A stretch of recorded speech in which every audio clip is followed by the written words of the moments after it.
సింగపూర్‌లోని భారత సంతతి నేత ప్రీతం సింగ్‌కు ఒక కేసులో చుక్కెదురైంది. ప్రతిపక్ష నేతగా ఉన్న ఆయనపై పార్లమెంట్‌లో అబద్ధాలు చెప్పారనే అభియోగాలు రుజువయ్యాయి. దీంతో $14,000 జరిమానా విధిస్తూ స్థానిక న్యాయస్థానం అయితే తీర్పు వెలువరించింది.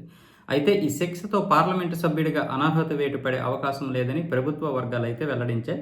భారత సంతతికి చెందిన Pritam Singh Singapore Workers Party ప్రతిపక్ష నేతగా ఉన్నారు.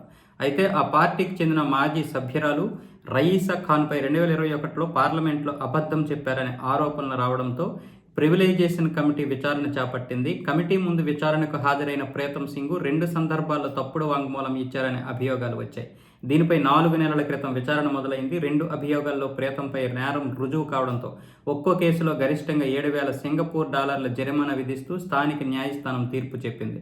అయితే సింగపూర్ రాజ్యాంగం ప్రకారం ఏదైనా కేసులో ఎంపీకి కనీసం ఏడాది జైలు శిక్ష లేదా $10,000 జరిమానా పడితే పార్లమెంటు సభ్యత్వం కోల్పోతారు. కానీ ప్రీతంకు గరిష్టంగా $7,000 పడడం, జరిమానా గరిష్ట పరిమితి తక్కువగా ఉండడంతో ఆయన ఎంపీ సభ్యత్వానికి ఎటువంటి ప్రమాదం లేదని ఎన్నికల విభాగం వెల్లడించింది.